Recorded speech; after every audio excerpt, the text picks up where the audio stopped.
Good morning and happy Sunday, beautiful people. Pagkagising ko nga ay diretso tayo skincare routine dahil ngayon ay sisimba na naman ang ating pamilya.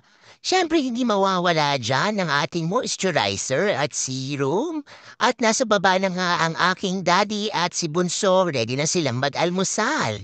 In-update ko muna ang kalendaryo at pagkatapos nga niyan ay pumunta na tayo sa kitchen, tapos na ngang kumain si JJ at nag-unload na siya ng mga clean dishes. Nakita niyo ba ang ating strawberry cake? Ayan na nga si Daddy at Diyos ko naman talaga namang ikinaas ulit ang kanyang t-shirt. Gusto yatang maging machete part 2. Ang ating breakfast nga ay ang pansit na niluto ko kahapon. Ininit ko lang yan sa dali sa microwave at ito na nga ang ating almusal. Binidyohan ko ulit si Daddy at itinaas na naman ang kanyang t-shirt. Talaga yatang gustong magtrabaho sa Viva Max. Di wow, siopaw. Nabrew na tayo ng ating coffee at ayan na nga ang ating organized na drawer ng ating mga drinks. Meron pa tayong Keto Swiss Miss at Garcinia Cambodia na tea para pampapayat. Di wow, siopaw. Umaasa pa si Mama. Na-brew tayo ng mainit na tubig at Great Taste White Coffee nga. Pagkatapos ng ating pansit sa microwave ay nilagyan ko lang yan ng paminta at lemon para mas lalong sumarap. Ine-enjoy natin ang ating breakfast dahil tayo ay nakaupo for today's video. Hindi natin kailangang magmadali sa kitchen at kumain lang ang ating mga anak ng tinapay. Ganito ang ating buhay kapag linggo, maaga pa rin tayong bumabangon dahil tayo nga ay sisimba. Ayan na nga ang ating pamilya, on the way na tayo sa simbahan at medyo maulan nga ang ating condition for today. Balak sana nating maglinis ng ating garden pero hindi nga natin yan magawa dahil maghapon nga ang forecast ng ulan. Bago nga umaten ng catechism class si Bunso ay binigyan muna natin siya ng ibuprofen dahil masakit daw ang kanyang tuhod.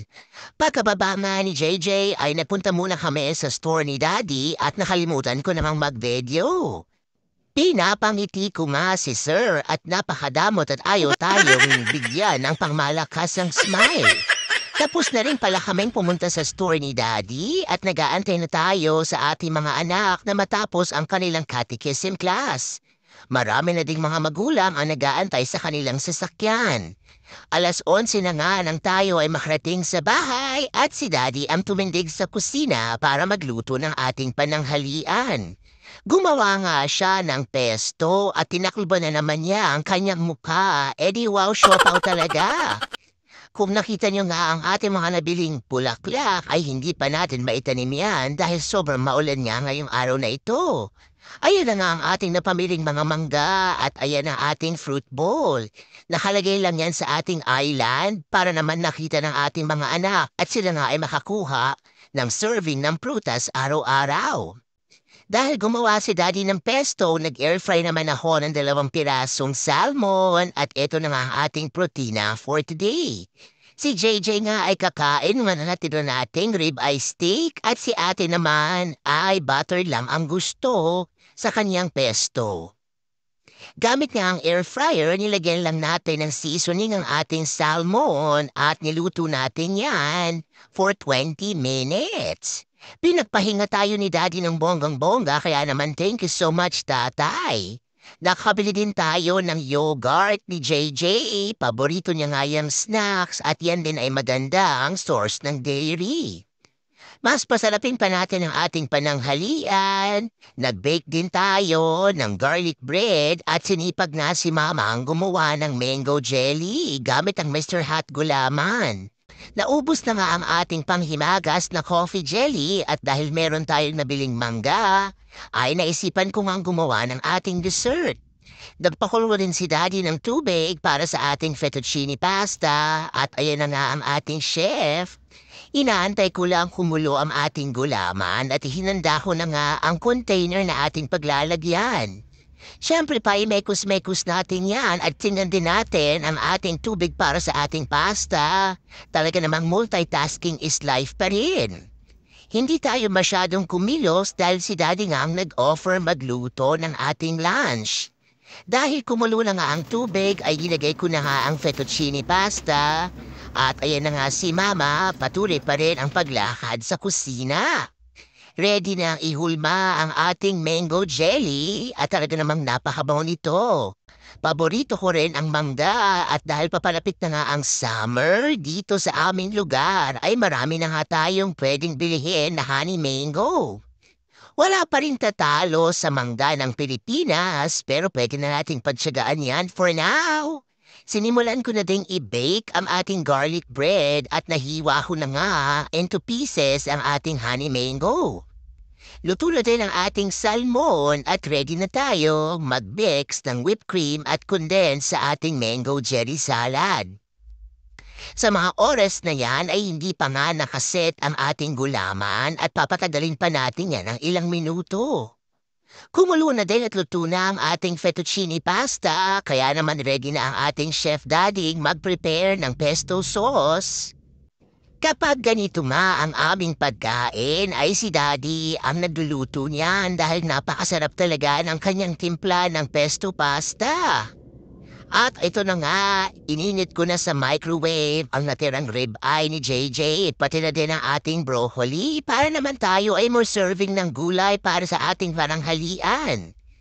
Ayan na, si Daddy ini-slice na niya ang napakasarap na ribeye ni JJ at gusto ko ngang tumikim niyan pero hindi natin magawa dahil nga meron tayong R-tour.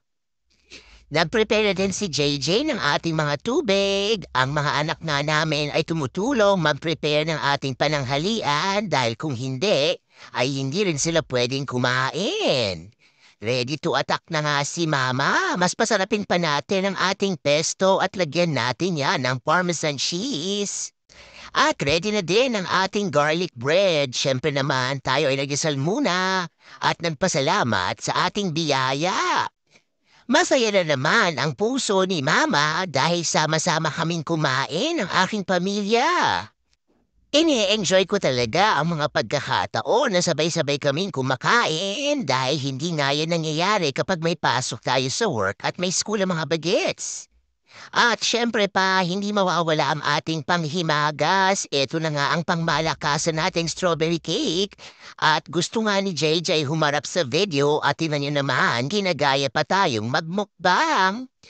Napaka-perfect talaga ng ating strawberry cake at hindi lang ako ang napatams. Pati si Daddy ay nagustuhan din yan at ayan na nga lang ang natira sa ating cake. Pagkatapos namin kumain, si JJ nga ay nagwalis na at si ate naman ang nagpunas ng ating kitchen island. Pasado alas 12:30 nga nang tayo ay mag-travel at ako nga ay naghatid kay Bunso sa kanyang swim practice.